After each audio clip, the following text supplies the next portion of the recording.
పాట్నా నుండి మళ్ళీ 5 గంటలకి బయలుదేరి 11 గంటలకి రాత్రి వెస్ట్ చంపారన్ జిల్లాకి జగదీష్పూర్ గ్రామానికి చేరుకున్నాను. విశ్వనాథ్ ప్రసాద్ గారు ఉంటారు. అయితే చాలా చలిగా ఉంది. మంకీ టోపీ స్వెటర్ తెచ్చుకున్నాను కాదు అని చింతిస్తున్నాను. చాలా చల్లగా ఉంది. దేవునికి స్తోత్రం కలుగును గాక. ఇక్కడ నుండి ఇక్కడ లోకల్ విలేజెస్ రోజుకో ప్రాంతం దర్శిస్తాను. దేవుని చిత్తమైతే సేవకులను కలుసుకుంటాను.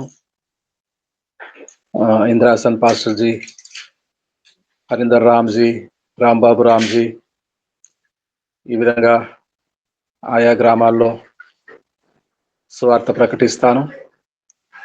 సేవకులను కలుసుకుంటాను. ఎంత చలి ఉన్నా నాకు తోడై పెట్ట కలిగిస్తున్న నా ప్రభు ఆత్మలో ఒదిగి ఉంటాను. మీరందరూ మానక నా కొరకు ప్రార్థన చేస్తుండటం వల్ల మీరు కూడా నాతో పాలుభాగస్తులై ఉన్నారని సంతోషిస్తున్నాను. జాన్సన్ గారు వాక్య పరిచర్య చేస్తారా?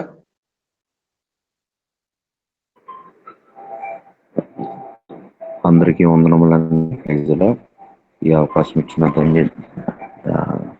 దైవజనులకు మీట్లో ఉన్న నా తోటి సహోదరులందరికీ వందనాలండి. Praise the Lord. ఒక స్తుతి పాట పాడుకొని మనం ముందుకు వెళ్దామండి. పనికి రాని పాత్రను నేను యేసయ్యా, పగిలి పారవేయబడితి నేను మెస్సయ్యా. పనికి రాని పాత్రను నేను యేసయ్యా, పగిలి పారవేయబడి నేను మెస్సయ్యా.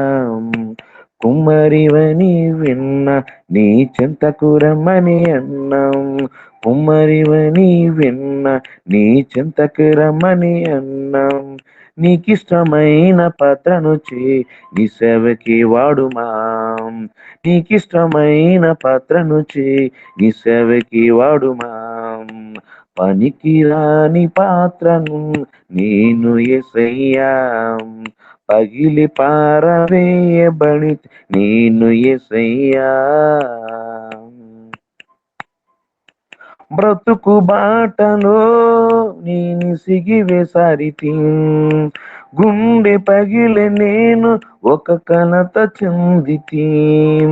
బ్రతుకు బాటలో నేను సిగివేసారితి, గుండె పగిలి నేను ఒక కలత చెందితి. నా హృదిలో నా ప్రవహించే కన్నీటి దారలే, నీ కోసం నా ప్రాణం పరితపించెనే. నా హృదిలో నా ప్రవహించే కన్నీటి దారలే, నీ కోసం నా ప్రాణం పరితపించెనే. నీ వస్తావని నమ్మికయించి హృదిని తెరిచి ఉంచ, నీ వస్తావని నమ్మికయించి హృదిని తెరిచి ఉంచా. కుమ్మరిని విన్న నీ చెంతకు రమ్మని అన్నాం, కుమ్మరిని విన్న నీ చెంతకు రమ్మని అన్నాం. నీకిష్టమైన పాత్రను నీ సేవకి వాడుమా, నీకిష్టమైన పాత్రను నీ సేవకి వాడుమా. పనికి రాని పాత్రను నేను యేసయ్యా, పగిలి పారవేయబడి నేను మెస్సయ్యా. ఏ ప్రేమ దొరకని ఈ నరక బాధలు, అందరూ విడిచి వెళ్ళి నా ఒంటరి బ్రతుకులు. ఏ ప్రేమ దొరకని ఈ నరక బాధలు, అందరూ విడిచి వెళ్ళి నా ఒంటరి బ్రతుకులు నీ ప్రేమ సెలయేరై నా హృదిని చేరిని అది ప్రవహించే నన్ను పరిశుద్ధిని చేసిని నీ ప్రేమ సెలయేరై నా హృదిని చేరిని అది ప్రవహించి నన్ను పరిశుద్ధిని చేసిని నీ వాక్యం సత్యం జీవం నాకు రూపం ఇచ్చే ప్రభువం నీ వాక్యం సత్యం జీవం నాకు రూపం ఇచ్చే ప్రభువం కోట్ల కొలది స్తోత్రములు నీకే యేసయ్యా మా జీవితాల్ని మార్చిన దేవుడు నీవయ్యా కోట్ల కొలది స్తోత్రములు నీకే యేసయ్యా నా జీవితాన్ని మార్చిది దేవుడు నీవయ్యా. హల్లెలూయా. చిన్న ప్రార్థన చేసుకుందాం. పరిశుద్ధుల నాయనా నీకు వందనాలయ్యా. గొప్ప దేవుడ, మహాదేవుడ, మహాగణుడ, నీకే మహిమయ్య, నీకే ఘనత. మరొక నూతన దికలసమయ్య నేను స్తుతించే ఘనత ధన్యతను నాకు మాకు ఇచ్చావు. అందును బట్టి నీకు వందనాలయ్యా.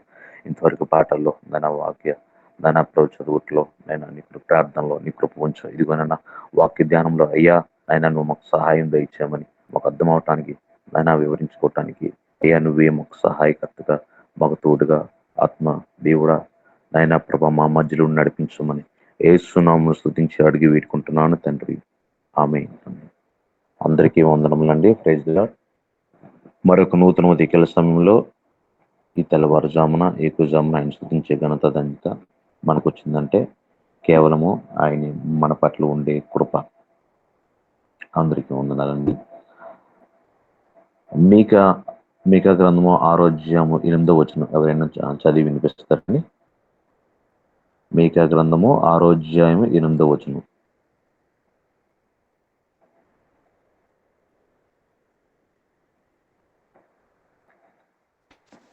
మీకా గ్రంథము 6 అధ్యాయము వచనం చదువుతున్నాయి. మనుష్యుడా, ఏది ఉత్తమమో అది నీకు తెలియజేయబడి ఉన్నది. న్యాయముగా నడుచుటయు, కనికరమును ప్రేమించుటయు, దీన మనస్సు కలిగి నీ దేవుని ఎదుట ప్రవర్తించుటయు ఇంతే కదా యెహోవా నిన్ను అడుగుచున్నాడు. చాలండి. థ్యాంక్ యూ అండి. చూడండి, మీకా ఇశ్రాయేల్ ప్రజలకు తన ప్రవక్త ద్వారా దేవుడి పక్షంగా ఉండి పలుకుతున్న మాటలు ఇవి. మీకా ప్రవక్త ద్వారా తన ప్రజలకు దేవుని యొక్క ప్రజలకు ఏది ఉత్తమమో అని నీకు తెలియచేయడమైనది. న్యాయంగా నడుచుకున్నట్టు కనికరమును ప్రేమించుటయు దీన మనసు కలిగి నీ దేవుని ఎదుట ప్రవర్తించు. అయితే ఈ వచనం నుంచి ఈ ఉదయకాల సమయంలో దేవుడు మన ద్వారా ఏం మాట్లాడుతున్నాడో మనం ఆసక్తితో ఈ కొద్ది నిమిషాలు మనం విందామండి. ఈ వచనం ముందు మనం వివరించుకొని ప్రాముఖ్యమైన జీవాహారాన్ని మనం పొందుకొని ఈ ఉదయకాల సమయంలో మనం ఈ కూడుకుని ఈ యొక్క మీటింగ్ ముగించుకుందాం. మనుషుడా, ఏది ఉత్తమో అది నీకు తెలియచేయడమైనది. ఆల్రెడీ తెలియచేయడమైందంట. అంతే, అక్కడ తెలియచేస్తాలేంటి నాతో ఉండండి అదేం చెప్పడం కానీ అక్కడ డిక్లరేషన్ వర్డ్ మనం చూడవచ్చు, తెలియచేయడమైనది. ఈ వచనాల్లో ఎన్ని కూడా ఇశ్రాయేలు ప్రజలకు ఏంటి అని చెప్పారు ఏంటి అనేది మన యొక్క పాత నిబంధనలు అనేకమైన వచనాలు గ్రంథాల్లో మనం చూడవచ్చు. నిర్గమకాండం 20వ అధ్యాయం 1 నుంచి 17 వచనాల్లో మనం చూసుకుంటే ముఖ్యంగా 10 ఆజ్ఞలు. అలాగే నిర్గమకాండంలో చెప్పవలసిన అనేకమైన విషయాలు రెండవసారి ఇశ్రాయేలు ప్రజలకు కొత్త తరానికి ద్వితీయోపదేశ కాండంలో కూడా అనేకమైన వచనాలు ద్వారా దేవుడు మాట్లాడడం జరుగుతుంది.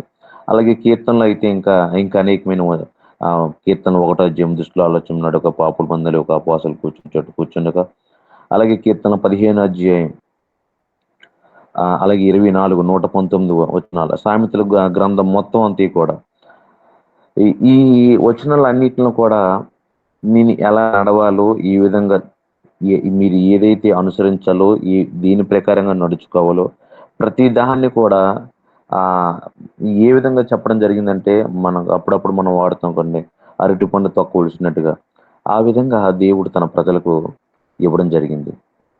అయితే ఈ ప్రాముఖ్యంగా ఈ వచనం ద్వారా మనం తెలుసుకోవాల్సిన విషయం ఏంటంటే, దేవుడు దేని కోరుతున్నాడు అంటే, ఆయన ఏ విధంగా అంటే, నన్ను ఆరాధించేవారు, నన్ను స్తుతించేవారు,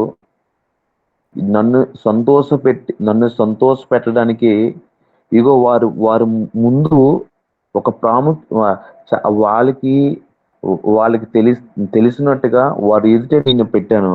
కానీ అవి తప్పించి మిగతావన్నీ మనం చేస్తున్నాం అంట. ఆయన మన నుంచి ఎక్స్పెక్ట్ చేసేవి తప్పించి మనం మిగతావన్నీ అనేకమైన కార్యక్రమాలు మనం బిజీ అయిపోతాను అంటాను.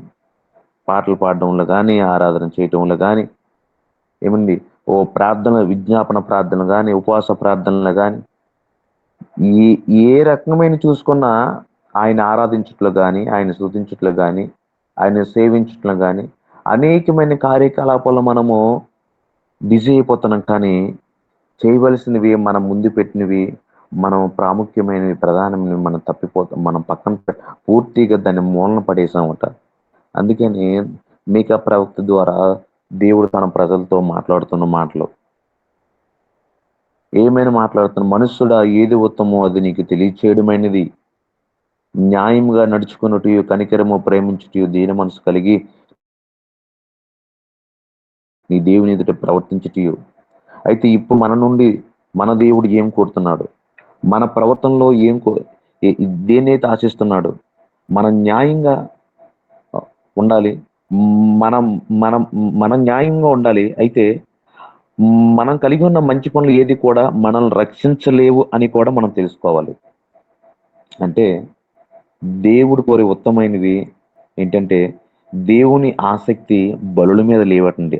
కొంచెం అదే అధ్యాయంలో కొంచెం పైకి వెళ్ళినట్లయితే మనకు కనబడుతుంటే, ఆ అధ్యాయం అంతా కూడా మనం వివరించినట్లయితే, వేరే నదులంత విస్తార తైలము కానీ, ఏడాది దూడలు కానీ, ఇవేవి నాకు దాని మీద ఆసక్తి లేదట.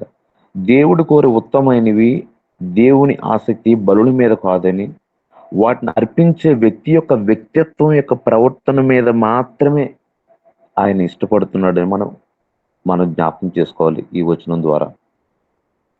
అంటే దేవుని మనం ఏ విధంగా సంతోషపెట్టాలో, దేవుణ్ణి మనం ఏ విధంగా ప్రేమించాలో, దేవుణ్ణి మనం ఏ విధంగా కదిలించాలో ఈ వచనం ద్వారా మనం తెలుసుకోవచ్చు. దేవుని ప్రేమించడం అంటే ఆయన ఆజ్ఞల ప్రాముఖ్యంగా మనం పాటించడమే. ఒకసారి 1 యోహాను 5వ అధ్యాయము 3వ వచనం ఒకసారి చదువుదామండి. 1 యోహాను 5వ అధ్యాయము 3వ వచనం. 1 యోహాను 5వ అధ్యాయము 3వ వచనం.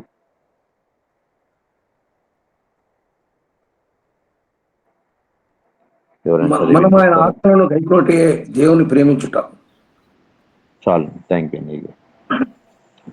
ఆయన ఆజ్ఞలను ప్రేమించుటే, ఆయన ఆజ్ఞలను గైకొనుటే, ముఖ్యంగా ఆయన సంతోషపెట్టడం అనేది మనం ఈ మాటలు చూడవచ్చు. చూడండి, ఈ 6:8లో ప్రాముఖ్యంగా 3 విషయాలు మనకు కనబడతాయి. మొదటి 2 కూడా ఈ 3 విషయాలు ఏమేనండి? న్యాయంగా నడుచుకుంటూ, కనికరం ప్రేమించుటూ, దీన మనసు కలిగి మనం ఉండటం. న్యాయంగా నడుచుకున్నట్టు, కనికరం ప్రేమించడం, మొదటి 2 కూడా మన ఎదుటి వ్యక్తితో ఈ సమాజంలో ఎలా ఉండాలి, ఎలా జీవించాలో, ఎలా ప్రవర్తించాలో అని చెప్తే, 3వ మాట దీన మనసు అనేది దేవునికి మనకి ఉన్న సంబంధాన్ని మనకి తెలియచేయడం జరుగుతుంది. మొదటి 2 విషయాలు ఎదుటి వ్యక్తితో, లేదంటే ఈ సమాజంలో ఎదుటి వారితో ఎలా నడుచుకోవాలో, వారి మధ్యలో ఏ విధంగా జీవించాలో మనకు తెలియచెప్తే, 3వది దేవునితో ఉన్న స్నేహం గురించి మనతో మాట్లాడుతుంది. అయితే న్యాయంగా నడుచుకోవటం మనం అనుకోవచ్చు, ఈ 3 వినడానికి చాలా సింపుల్ గా ఉన్నాయి కదా, మనం ఏ అన్యాయం చేయట్లేదు కదా, ఆల్రెడీ కొంతమంది చాలా మట్టుగా మనం ఈ మీట్లో ఉన్న దేవుని పనిలో, లేదంటే ఆయన సువార్తలు మన అందరూ ఉన్నాం, మనం ఎక్కడ అన్యాయం చేస్తాం అనుకోవచ్చు. అయితే మనకి మనం న్యాయంగా ఎన్నో విషయాలు మనం న్యాయంగా ఉన్నామన్నీ కూడా అనేకమైన అన్యాయాలని ఇప్పుడు ఈ వాక్యం ద్వారా మనం పరీక్షించి ఒకసారి అబ్జర్వ్ చేసినట్లయితే మనకి తెలుస్తుంది. ఒకసారి చూడండి, న్యాయంగా నడుచుకోవటం అంటే తనను ఆరాధించే వాళ్ళు న్యాయంగా నిష్పక్షపాతంగా నడుచుకోవాలని ఆయన ఆశపడుతున్నాడు. మొదటగా మన పట్ల దేవుడు కోరుకుంటున్నాడు. అంటే మనం ఏది మంచో ఏది చెడో అనే విషయాలు దేవుడు పెట్టిన ప్రమాణాలు. ఆయన పెట్టిన ప్రమాణాల ప్రకారమే మనం ఆలోచించాలి. మన న్యాయం ఎప్పుడు మనకు పనికిరాదండి. మన నీతి, మనం అనుకున్న న్యాయము మనల్ని దేవుని రాజ్యానికి చేర్చదు. ఆయన ఆశీర్వాదం కూడా మనం అర్హత లేకుండా చేస్తుంది, పాడు చేస్తుంది. మనం అనుకున్న న్యాయం వేరు, దేవుడు నియమించిన న్యాయం వేరు. ఒకసారి ద్వితీయోపదేశ కాండము 32వ అధ్యాయము 4వ వచనం ఒకసారి చూద్దామండి. ద్వితీయోపదేశ కాండము 32వ అధ్యాయము 4వ వచనం. ఆయన ఆశ్చర్యదుర్గముగా ఉన్నాడు, ఆయన కార్యం సంపూర్ణము, ఆయన చర్యలన్నీ న్యాయములు, ఆయన నిర్దోషి అయి నమ్మకం దగిన దేవుడు, ఆయన నీతిపరుడు యథార్థవంతుడు. ఆమేన్. చాలు. ఆయనే మన ఆశ్రయదుర్గం, ఆయనే కార్య పరిపూర్ణము, ఆయన మార్గాలన్నీ న్యాయమైనవి, ఆయన నమ్మకమైనవి. దేవుడు ఆయన ఎన్నడూ అన్యాయం చేయడు. ఆయన నీతిమంతుడు, నిజాయితీపరుడు. ఇది ఉన్నవాడు మన పరిస్థితి ఇది నిజంగా దీన్ని మనం ప్రేమించినట్లయితే నీతిమంతుడుగా, లేదంటే ఆయన నిజాయితీపరుడు ఉన్నాడు కాబట్టి మనల్ని కూడా, ఎందుకంటే ఆయన వాక్యం కనబడుతుంది కానీ నేను పరిశుద్ధుని మీరు కూడా పరిశుద్ధులు కమ్మనని. నిజంగా ఆయన ఎన్నుకున్న, ఆయన నడిచిన మార్గం మనం ఎన్నుకున్నట్లయితే మన పరిస్థితులతో సంబంధం లేదు. మన పరిస్థితితో సంబంధం లేదు, మన ఎదుటి వ్యక్తి పరిస్థితి కూడా మనకు సంబంధం లేదు. అంటే ఇక్కడ తక్కువ వారు ఎక్కువ వారు ఎటువంటి భేదాభిప్రాయాలు ఏం కనబడవు. ధనికుల పట్ల ఒకలాగా, బీదవారి పట్ల ఒకలాగా ఇవేమీ కనబడవు. ఎదుటి వారి పరిస్థితిని మనం చూడము, మన పరిస్థితిని కూడా మనం చూడము. అందరి పట్ల మనం సమానంగా ఉంటాం. ఆయనే ఆశ్రయదుర్గం. మనకి ఆయనే ఆశ్రయదుర్గంగా ఉన్నప్పుడు ఈ లోకంలో దీన్ని కూడా మనం అన్యాయంగా తప్పిపోవడానికి ఆస్కారమే లేదండి, అవకాశమే లేదు. ఎందుకంటే మనకి సహాయం వచ్చేది అక్కడి నుంచి. కాబట్టి ఈ లోకంలో ఉన్నదంతా లేనిదంతా మనకు అనవసరం. లాభం వచ్చిన దగ్గర ఒక దగ్గర, లేదు లాభం లేని దగ్గర ఒక దగ్గర అని మనకేమీ ఉండదు. ప్రతి దాని దగ్గర కూడా ఒక నోటి మాట చాలు మన జీవితంలో భ్రష్టత్వంలోకి తీసుకెళ్ళిపోవాల్సిన పరిస్థితులకు మనం వెళ్తాం. ప్రతి దాని పట్ల కూడా ఆయన నియమించిన మార్గములను ఆయన నిష్పక్షపాతండి, ఆయన నీతిమంతుడు, నిజాయితీపరుడు. అంటే మనం బ్రతికే అంతే కూడా ఈ ఎదుటి వ్యక్తి పట్ల నమ్మకత్వం కలిగి ఉండాలండి. అంటే మనము ఆరాధించే ఆరాధనలు, స్తుతించే స్తోత్రాలు, పాడే పాటలు, చదివే వాక్య ధ్యానాలు ఇవన్నీ ఒక ఎత్తు అయితే, మనము అందుకని ఈ వచనాన్ని సామాజిక శ్రద్ధ అని మనం టైటిల్ పెట్టుకోవచ్చు. మన రెఫరెన్స్ బైబిల్లో కనబడుతుంటది. సామాజిక శ్రద్ధ, లేదంటే సామాజిక స్పృహ అంటే మినిమం మనం కలిగి ఉన్న సోషల్ రెస్పాన్సిబిలిటీ. ఎదుటి వ్యక్తి పట్ల, ఈ సమాజంలో ఎదుటి వ్యక్తి పట్ల మనము గొప్ప నమ్మకత్వంతో మనం ఉండాలండి. అంటే ఏ విధమైన అన్యాయము మన నుంచి ఆ వ్యక్తికి రాకూడదు. లేవియాకాండం 19వ అధ్యాయం 15వ వచనంలో ప్రభు అయిన యేసుక్రీస్తు పలికిన దేవుడు పలికిన మాట అక్కడ ఉంటది. ధనవంతుల పట్ల, భేదవారి పట్ల ఇటువంటి భేదంలు ఏం కూడా కలిగి ఉండకూడదు అంటాను. అంటే ప్రతి వ్యక్తి పట్ల దేవుడికున్న మనసును మనం కూడా కనపరచాలి. ఈ సమాజంలోని దేవుడికున్న మంచి మనసును మనం కూడా మన ద్వారా ఈ సమాజంలో మనం కనపరచాలి. మనం ఎక్కడ ఉంటే అక్కడ, ఉద్యోగ స్థలంలో ఉంటే ఉద్యోగ స్థలంలో, లేదంటే ఒక మందిరం అయితే మందిరంలో, మనం లేదంటే ఒక రైతు బజార్కి వెళ్ళేటప్పుడు కూడా మనం ఎటువంటి మనసు కలిగి ఉండాలంటే న్యాయమైన మనసు కలిగి ఉండాలి. యెషయా 1:17 వచనంలో ఒక ఉంటది, మంచి చేయడమే నేర్చుకోవాలి, న్యాయం జరిగించడమే మన నుంచి రావాలటండి. ఈ మన వైపు మన నుంచి ఏ వైపు చూద్దామన్నా న్యాయమే కనబడాలి. అంటే దేవుని లాంటి నిష్పక్షపాతంగా, దేవుని లాంటి నిజాయితీ, దేవుని లాంటి నమ్మకత్వం ఆ వ్యక్తి పట్ల మనం కనపరుచుతూనే ఉండాలి. ఆ వచనంలో ఉంటది యెషయా గ్రంథము 1:17లో ఏమనుంటదంటే, పిల్లలు లేంటే తల్లిదండ్రులు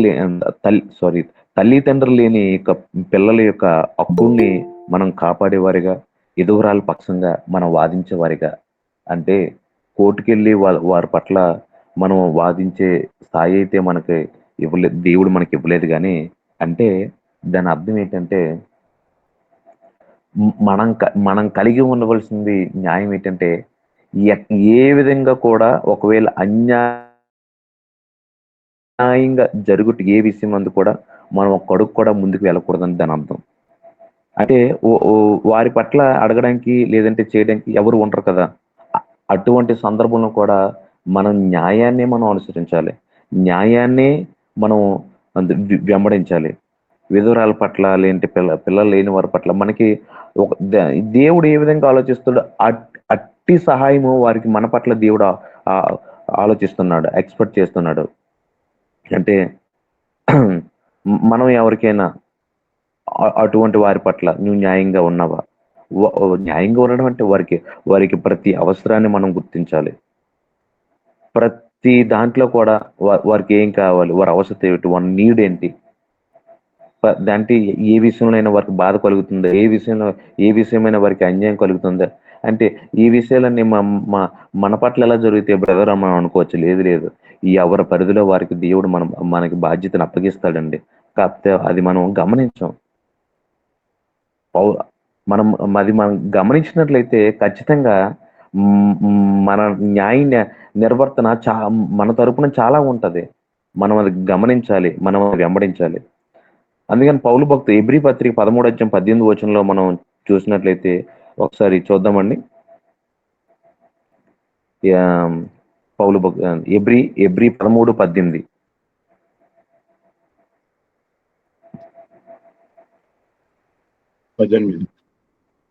మా నిమిత్తము ప్రార్థన చేయుడి, మేము అన్ని విషయములలోనూ యోగ్యముగా ప్రవర్తింపగోరుచు మంచి మనసాక్షి కలిగి ఉన్నామని నమ్ముకొనుచున్నాను.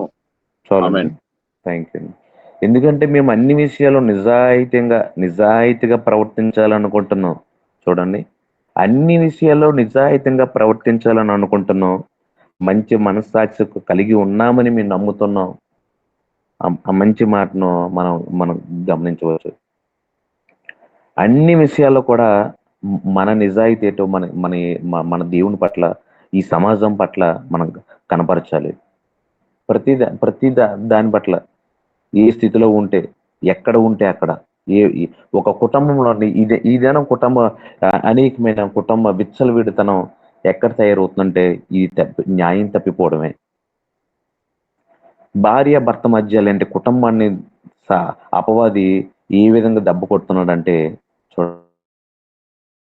చూడండి, దీని ఎప్పుడైతే అన్యాయానికి మనం త్రావిస్తున్నామో ఆ కుటుంబాలను మనము దేవునిలో నిలబడలేని పరిస్థితిలో, మనం కొట్టుకుపోయిన స్థితిలో మనం చూస్తామండి. తల్లిదండ్రుల పట్ల పిల్లలకు నమ్మకత్వం ఉండదు, పిల్లల మీద తల్లిదండ్రులకు నమ్మకత్వం ఉండదు. ఇకపోతే భర్త మీద భార్య అనేకమైన అనుమానాలు, అనేకమైన అంటే ఒకరి పట్ల ఒకరికి ఆ న్యాయంలోని నమ్మకత్వం కోల్పోయారు. అటువంటి కుటుంబాలు ఈ దినాన అపవాది చేత బాధించబడుతున్నాయి, బంధింపబడుతున్నాయి. అయితే దేవుడు మన పట్ల ఏంటంటే ఒక మంచి మనస్సాక్షి. మనం అంటే ఒక మాట నేను ఇప్పటి వరకు చెప్పిన దాంట్లో ఒకటి గమనిస్తే మనకి సరిపోతుంది. ఏంటంటే ఎదుటి వ్యక్తి వారి పట్ల నమ్మకత్వం మనం కలిగి ఉండాలి. అంటే నిష్పక్షపాతంగా, నిజాయితీగా మనం ఎక్కడ ఉన్నా, మన కుటుంబంలో అవ్వచ్చు, బయట సమాజంలో అవ్వచ్చు, లేదంటే సంఘంలో అవ్వచ్చు, లేదంటే మన ఉద్యోగ స్థలాలు అవ్వచ్చు, మనం అది కనపరచాలి. దేవుడు లాంటి మంచితనాన్ని మాత్రమే మనము కనపరచాలి. ఒకటిది న్యాయం. రెండో విషయం, ఒక వ్యక్తి పట్ల ఈ నమ్మకంగా నడుచుకుంటూ బ్రతుకుతూ మాత్రమే కాదు, కానీ ఆ వ్యక్తి పట్ల అతని మీద దయ లేదంటే కరుణ చూపే విధంగా మనం బ్రతకాలి, జీవించాలి. ఏం ఏం చూపిస్తూ ఉండాలంటే కరుణ చూపిస్తూ మనం చేయవలసిన దానికి మించి చేయడాన్ని సూచిస్తుందటండి. అంటే కరుణ లేంటి దయ అంటే మనం ఏదైతే చేద్దామో దానికన్నా ఎక్కువ చేపిస్తుందట. అంటే ఎవరికైనా అవసరాలు, ఒక నీడీ పీపుల్కి ఒక 10 రూపాయలు నువ్వు ఇవ్వాలనుకున్నాను, మనం మనసులో అనుకుంది, ఈ ప్రభువు నుంచి ఆశించే ఈ దయా కరుణ మనకి ఎప్పుడైతే ఉందో దానికి మించే మనం ఇస్తామంట. అంటే మనం చేయాల్సిన దానికి మించి చేయడాన్ని మనకి ఈ సూచిస్తుంది. అంటే దేవుని ప్రేమించడం లేదా సంతోష పెట్టడంలో ముఖ్యమైనవండి. ఫస్ట్ న్యాయంగా మనం నడుచుకోవాలి. ఎదుటి వ్యక్తి పట్ల నమ్మకత్వంతో న్యాయంగా మనం ఉంటూ అదే వ్యక్తి పట్ల, అదే సమాజం మీద మనము కరుణ, దయ చూపించాలి. ఈ విధంగా అంటే మనం ఆరాధించే దేవాదేవుడు నన్ను ఆరాధించే బిడ్డలు ఇతరులకు, ముఖ్యంగా అవసరంలో ఉన్న వాళ్ళకి సంతోషంగా సహాయం చేయాలని కోరుకుంటున్నాడు. అంటే అపోస్తుల కార్యం 20:35 సమయం తక్కువగా ఉంది కాబట్టి ఇంక రిఫరెన్స్ తక్కువ చూపెడుతున్నాను. అపోస్తులు 20:35 ఒక మంచి మాట ఏంటంటే, తీసుకోవడంలో కన్నా ఇవ్వడంలోనే. వారందరూ చాలా ఏడ్చిరి, మీరు ఇక మీదట నా ముఖము చూడరని అతడు చెప్పిన మాటకు విశేషముగా దుఃఖించింది. 37 అండి, 35 అండి, 20:35. మీరును ఇలాగ ప్రయాసపడి బలహీనులను సంరక్షింపవలననియు పుచ్చుకొనుట కంటే ఇచ్చుట ధన్యము అని ప్రభువైన యేసు చెప్పిన మాటలు జ్ఞాపకము చేసుకునే వలననియు అన్ని విషయములలో మీకు మాదిరి చూపించనని చెప్పాను. చాలు, థ్యాంక్ యూ. చూడండి, అప్పటికి వాళ్ళు ఇప్పుడున్న సేవకుల వలె పూర్తిగా అన్ని విడిచిపెట్టి సంపూర్ణమైన సేవా పరిచర్లోకి వచ్చి ఆ పరిస్థితి ఏం లేదు. ఒకవైపు పరిచర్య చేస్తూనే ఇంకొక వైపు వాళ్ళ సొంత వృత్తులు చేస్తూనే ఉన్నారు. చాలా చేతి పనులు కష్టపడి అందులో నుంచే అనేక మందికి సహాయం చేసేవారిగా లేదంత తన బ్రతుకులను కొనసాగిస్తూ ప్రభు నుంచి చెప్పిన మాట ఏంటంటే, మనం ఇతరుల నుంచి మనం తీసుకోవడం కంటే మనం ఇచ్చట్లో, మనం సహాయం చేయట్లో, వారి పట్ల మనం కరుణ, దయ చూపించట్లోనే, వారి అవసరాన్ని తీర్చట్లోనే ఎక్కువ సంతోషం ఉందండి. దీనికి ఇది కూడా ఎవరి పరిధిలో వారు. మనం ఎంత లేని పరిస్థితిలోనైనా ఈ ఉంచే స్థాయి, ఎదుటి వారికి సహాయం చేసే స్థాయి మన ప్రభువు మనకిస్తాడు. ఖచ్చితంగా మనకిస్తారండి. ఇంకొకరికి సహాయం చేసే స్థాయి మనకు లేదు జాన్సన్ బ్రదర్ అనడానికి ఏమీ లేదండి. ఎందుకంటే దానికి ఉదాహరణ నేనే. దీనికి ఉదాహరణ నేనే. నేను చిన్నప్పుడు ఒక ఆర్ఫనేజ్ హాస్టల్లో ఉండేవాడిని. అది నా సాక్షిని మొదటగా కొన్ని నెలల క్రితం మీ అందరికి చెప్పాను. అయితే నేను ఒక హాస్టల్లో ఉండేటప్పుడు ఒక పేరెంట్స్ వచ్చి జాయిన్ చేసి వెళ్ళిపోయారు. తర్వాత వాడిని పట్టించుకోలేదన్నమాట. అప్పుడు ఎవరైనా మనకి చర్చిలో ఎవరైనా ఆ చిన్న వయసులోనే ఏ ఆంటీ గారు, ఏ అంకుల్ గారు ఏదైనా మనకి పాకెట్ మనీ ఇస్తే, లేదంటే అప్పటికి నేను చిన్న పార్ట్ టైం జాబ్ చేసేవాడిని. నేను 10th అయిన తర్వాతే ఒకవైపు కాలేజీకి, అప్పుడప్పుడు ఈ ఈవినింగ్ టైము పార్ట్ టైం జాబ్కి వెళ్ళేవాడిని, క్యాటరింగ్ అని రకరకాలుగా. అయితే ఆ వచ్చే డబ్బులతోనే ఎవరైతే ఆ హాస్టల్లో ఉండి పేరెంట్స్ జాయిన్ చేసి కొంతమంది పట్టించుకోలేక ఆ బంధువులు వేసి వెళ్ళిపోతారు, మేము నెల వస్తామని చెప్తారు, కానీ వారు వెళ్ళిపోయేవారు. మరి ఇప్పుడుకో 1 yearకి అలా వచ్చేవారు. అయితే వాళ్ళకి సబ్బులు, షాంపూలు అదే నేను అదే స్థితిలో నేను సహాయం చేయడం అనుకోలేదు. లేదు, ఖచ్చితంగా మనకి ఆ స్థాయి మనకి ఇస్తాడు, దేవుడు మనకు కల్పిస్తాడు. అయితే మనం ఉన్న స్థితిలోనే మనం సహాయం చేయాలి. మనకి అప్పు చేసి ఇవ్వమనట్లేదు. నువ్వు బాధపడి అప్పు చేసి వడ్డీకి అప్పు తెచ్చి వారికి సహాయం చేయండి, వారికి కరుణ చూపించండి, దయ చూపించండి అని దేవుడు చెప్పేవాడు కాదు మన దేవుడు. మనం కలిగి ఉన్న దాంట్లో సంతోషంగా కరుణ, దయ చూపించడంలోనే, తీసుకోవడంలో కంటే ఇచ్చట ఎంతో సంతోషం అని ఈ వాక్యంలో మనం చూడవచ్చు. వారికి ఆ చిన్న పిల్లలకు ఆ వారికి కావాల్సిన ప్రతిదీ అనేకమైన సంవత్సరాలండి. నేను నా హాస్టల్లో ఉన్నంత కాలం కూడా చివరి దశ నుంచి కూడా వారికి ప్రతిదీ సొంత వారు కూడా ఒక ఏదైనా అవసరమై అయిన వెంటనే అన్నయ్య అని అడిగేసేవారు అన్నమాట. అని సబ్బులు షాంపులు అయిపోయినా, సబ్బులు అయిపోయినా, లేదంటే సర్ఫ్ లేదని, అంతే. అంతకంటే ఎక్కువ చేయలేను నేను, కాబట్టి వారు అడిగేవారు. చూసారండి, అంటే కరుణ దయ ఏ విధంగా అంటే మనం ఇతరుల నుంచి మనం తీసుకోవడం దానికంటే ఇచ్చట్లోనే ఎంతో. అలాగే ఇంకొక ఉదాహరణ, అవతల వారు మనకి తెలిసి ఉండవలసిన లేదండి. అందుకనే సామాజిక స్పృహ అనేసి ఈ వచనం మన పేరు పెట్టుకోవచ్చు. అవతల వారు మన బంధువుల, మన స్నేహితుల అయి ఉండవలసిన లేదు. నువ్వు వారికి కష్టం అంటే ఒక క్రైస్తవుడిగా ముందు నువ్వు మనమే ఉండాలండి. ఈ ఇవన్నీ కూడా వినడానికి చాలా తేలిగ్గా ఉంటాయి, చాలా సింపుల్ గా ఉంటాయి. కానీ మనం ప్రతి దినం కూడా మనం నిర్వర్తించే ఏదో అఫీషియల్ గా క్రిస్మస్ కే మనం చేద్దామంటే అవ్వదు, కుదరదు.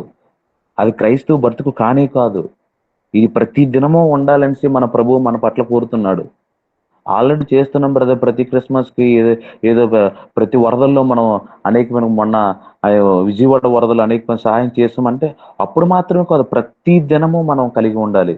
ప్రతి దినం కూడా మన ఎదుటి ఎవరైనా అంటే ఎవరైనా ఉంటే అదేదో అఫీషియల్ గా చేసేది కాదు. వారి పట్ల ముఖ్యంగా ప్రార్థన చేయాలి. తర్వాత మనం చేయవలసిన సహాయము వారికి చెయ్యి. అంటే వారి అవసరాన్ని సంపూర్ణంగా మనము తీర్చకపోవచ్చు, కానీ మనం ఎంతవరకు తీర్చితే అది చాలు. ఎలా చెప్పుకుంటూ పోతే ఎన్నో ఉన్నాయి. నా విషయంలో కానీ, మీ విషయంలో కానీ మనం అనేక మంది మన ఎదుటి వారికి నమ్మకత్వంగా ఉండాలి. రెండు, వారికి కరుణ చూపించాలి, దయ చూపించాలి. ఇటువంటివి మనం నేర్పించాలి మన సంఘస్థులకి, అంటే మన బిడ్డలకు, మన ఫ్యామిలీ మెంబర్స్కి మనం నేర్పిస్తూ ఉండాలి. క్రీస్తు బిడ్డగా మనం ఎంటర్ అయిపోవాలండి. ఎక్కడ కరుణ కావాలో, ఎక్కడ దయ కావాలో మనకు చూపిస్తాడు. దీనికి మాదిరి ఎవరండి? మన ప్రభు అయిన యేసుక్రీస్తే. బీదల కోసం ఎన్ని చెయ్యాలని చేశాడండి. మత్తయి సువార్త 9:36లో జన సమూహం చూచినప్పుడు ఆయన వారి మీద జాలి పడ్డాడట. ఎందుకంటే వారు కాపరలేని గొర్రెల్లాగా అలసిపోయి చెదిరిపోయి ఉన్నారు. ఎందుకంటే అప్పటికే మత నాయకులుగా ఒక మంచి స్థితిలో నడిపించవలసిన వారే దోపుడికి దిగిపోయారు. ఎవరండి? పరిసయ్యులు అవ్వచ్చు, సద్దుకయ్యులు అవ్వచ్చు, లేదంటే అప్పుడు ఎవరైతే మత నాయకులు ఉన్నారో వారందరూ కూడా ఆ దోపుడు వాళ్ళుగా, దొంగల వాళ్ళుగా మారిపోయి ఎవడు దోచుకోవాల్సిన వాడు దోచుకుంటున్నాడు. వారు స్వభావాల కోసం దేవునికి ధర్మశాస్త్ర, దేవునికి వాక్యాలను పక్కన పెట్టేశారు. నియమించిన దానికంటే ఎక్కువ ఏంటి ఈ ప్రతి ఒక్కరు కూడా వారి న్యాయాన్ని తప్పిపోయి దేనికి తీసేదంటే కనీసం కరుణ, కనీసం దయ లేకుండా వారు ప్రవర్తించడం జరిగింది. అయితే వారి సొంత స్వలాభాల కొరకు దేవుడు నియమాలన్నీ మార్చేశారు. స్వార్థపరులు అయిపోయారు. తోడేలు స్వభావం కలిగిన వారు అయిపోయారు. అందుకనే ప్రభువైన యేసుక్రీస్తు పలికిన మాట ఏంటంటే, ఇగో భారం మోస్తున్న సమస్తున్న జనులారా, నా ఎద్దుకు నేను విశ్రాంతి కలుగు చేస్తాను. అంటే మన పట్ల ఎంత దయ కలిగి ఉన్నాడు, ఎంత కరుణ కలిగి. ఎందుకంటే మనం కూడా ఈ భౌతికపరమైన అవసరాలే కాదండి. ఎందుకంటే అతి దీనత్వం కలిగిన దీంట్లో మనం దిగజారిపోయాం. పాప శాపంలోకి ఏకం పడిపోయాం. ఏదో తినడానికి తినలేదంటే పర్లేదు, ఒక 2-3 పూట్ల ఆకలిగా ఉంటాం. తర్వాత ఏదో ఒక రోజు మనకి దూరం తెలుస్తాడు దేవుడు. దానికంటా దీనస్థితిలో ఎందులో పడిపోయామంటే పాప శాపంలో మనం పడిపోయాం. అటువంటి వారి మీద మన పట్ల ఆయన జాలి చూపించాడు, కరుణ చూపించాడు. కాబట్టి మనల్ని గొప్ప చేయడానికి, తన రాజ్యంలో తీసుకెళ్ళటానికి ఆయన దారిద్ర్యం ఉందాడు. మనల్ని ధనవంతులుగా చేయటానికి ఆయన దారిద్ర్యం ఉందాడు. అంటే బేదల పట్ల, అంటే ఒక ఆత్మీయంగా బలహీనంగా ఉన్నాము, ఒక శారీరకంగా కూడా మనం బలహీనంగా ఉన్నాం. అటువంటి వారి పట్ల మన దేవాదేవుడు, మనం నమ్ముకున్న దేవుడు, మనం అంగీకరించే వెంబడించే ప్రభువుని యేసుక్రీస్తు మనకి ప్రధానమైన మాదిరి. మూడో విషయం అండి, మీకు 6వ అధ్యాయం 8వ వచనంలోని న్యాయం గురించి మనం తెలుసుకున్నాం. దీనత్వం అంటే దయా కరుణ గురించి మనం తెలుసుకున్నాం. కరుణ గురించి, న్యాయం గురించి మనం తెలుసుకున్నాం. మూడోది దీన మనసు. మొదటి రెండు కూడా ఎదుటి వ్యక్తి పట్ల మనం కలిగి ఉండవలసినవి, మనం చేయవలసినవి. అయితే ఈ మూడోదండి దేవునితో ఉన్న సావాసం, దేవునితో ఉన్న సంబంధం.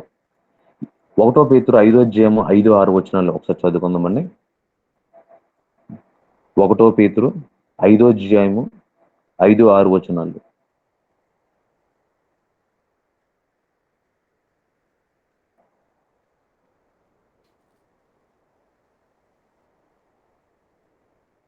ఎవరైనా చదివి వినిపిస్తారా? పిల్లలారా, మీరు మీరు పెద్దలకు లోబడి ఉండుడి.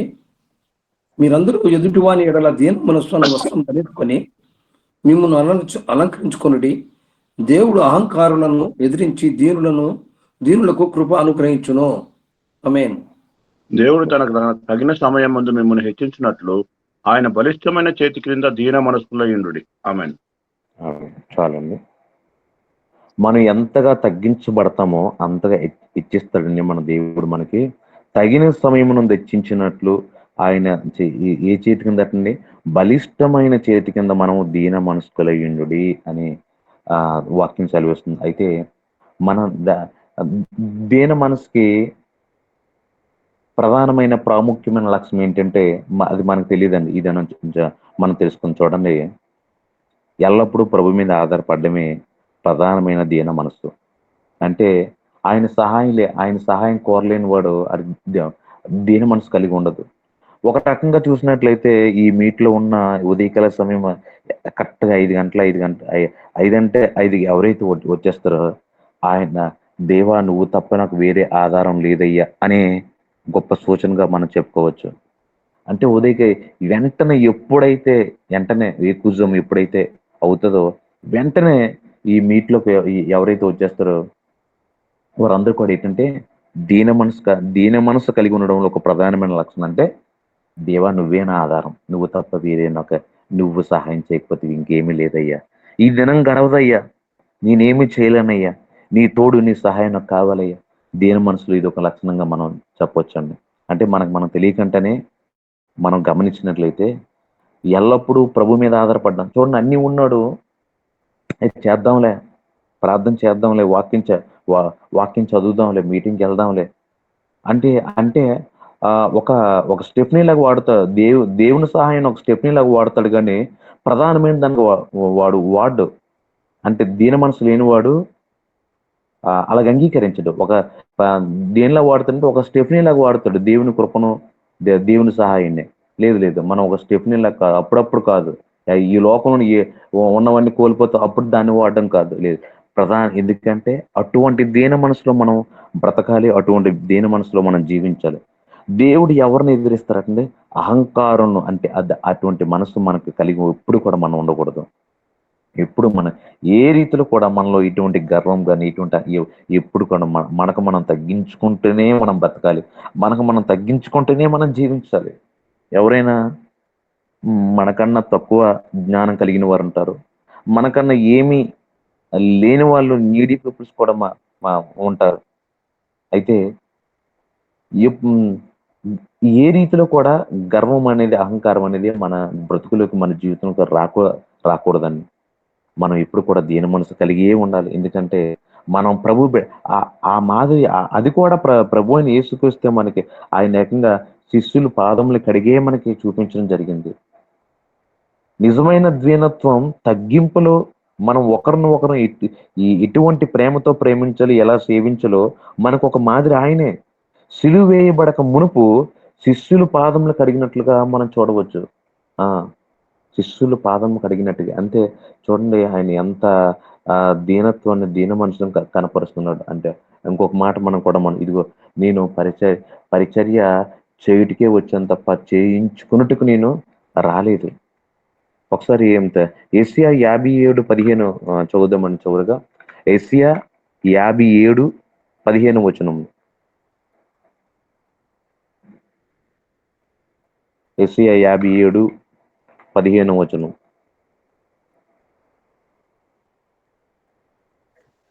చదువుతారా ఎవరైనా? మహోన్నతుడును పరిశుద్ధును నిత్య నివాసియనైన వాడు ఇలాగూ సెలవిచ్చుచున్నాడు, నేను మహోన్నతమైన పరిశుద్ధ స్థలములో నివసించువాడను, అయినను వినియమ గల వారి ప్రాణమును ఉజ్జీవింప చేయుటకును, నలిగిన వారి ప్రాణమును ఉజ్జీవింప చేయుటకును, వినయము గల వారి యొద్దను దీన మనస్సు గల వారి యొద్దను నివసించుచున్నాను. చాలు, థ్యాంక్ యూ సిస్టర్. చూడండి, ఆయన మహోన్నతుడు, మహాగణుడు, సర్వాధికారి, సర్వోన్నతుడు అయినా సరే ఎవరి పట్ల అంటే ఆయన మంచి మనసు ఎవరి కొరకు ఎదురు చూస్తుందంటే, ఎవరి పట్ల ఉంటుందంటే, ఇగో దీన మనసు కలిగిన వారిని, నలిగిన వారి పట్ల దీన మనసు కలిగిన వారిని, అంటే ఆయన సన్నిధిలో ఎల్లప్పుడూ మనం ఏ విధంగా ఉండాలండి? దీనత్వంతోనే ఉండాలి. ఆయన మహోన్నతుడు, మహాగణుడు అయినప్పటికీ కూడా నా మనసు ఎవరి పట్ల అంటే దీనుల పట్లే, నలిగిన వారి పట్లే ప్రధానమైన లక్ష్యం. ఈ దీన మనసును మనం కలిగి ఉండాలి. మత్తయి సువార్త 11:29లో ప్రభువైన యేసుక్రీస్తు నేను సాత్వికుడును దీన మనసు గలవాడను అనే మాటను మనం చూడవచ్చండి. కాబట్టి ఆయన సన్నిధిలోని మనం కూడా ఎల్లప్పుడూ ఎటువంటి మనసుతో ఉండాలంటే దీనత్వంతో కలిగి ఉండాలి. అయ్యా నువ్వే నా ఆధారం అయ్యా, నువ్వు తప్ప నాకు వేరే ఆధారం లేదయ్యా అనే ప్రతి విషయంలో కూడా మనం కలిగి ఉండాలి. దీన మనసు అంటే గర్వానికి వ్యతిరేకము, అహంకారానికి వ్యతిరేకము. ఈ లోకంలో ఏమి ఉన్నా ప్రభువును సంతోషపరిచే నా ప్రధానమైన భాగ్యము. ఈ లోకంతో నాకు సంబంధం లేదు. ఏమి ఉన్నా లేకపోయినా ఈ లోకంతో నాకు సంబంధం లేదు. ప్రభువునే నేను గణపరచాలి, ఆయన్నే సంతోష పెట్టాలి. అంటే ఆయన నిరంతరం ఆయన హెచ్చించబడాలి, మనం తగ్గించబడాలి. మనం తగ్గించబడుతూనే ఉండాలి. ఆయన నామము నిరంతరము మహింపరచబడుతూనే, హెచ్చింపబడుతూనే ఉండాలి. దేవుడు ఈ మాటలను దీవించబడిన కాక. ఆమేన్. ఆమేన్. ఆమేన్. మనుషుడా, ఏది ఉత్తమమో అది నీకు తెలియచేయబడి ఉన్నది. న్యాయముగా నడుచుకొనుటయు, కనికరమును ప్రేమించుటయు, దీన మనసు కలిగి నీ దేవుని ఎదుట ప్రవర్తించుటయు. ఆయన ఎదుట ప్రవర్తన, ఈ మూడు కలిగి, పైవన్నీ కలిగి న్యాయముగా నడుచుకోవాలి, కనికరమును దినదినము ప్రేమించాలి, దీన మనసు కలిగి నీ దేవుని ఎదుట నిత్యము అనుసరించాలి, ప్రవర్తించాలి.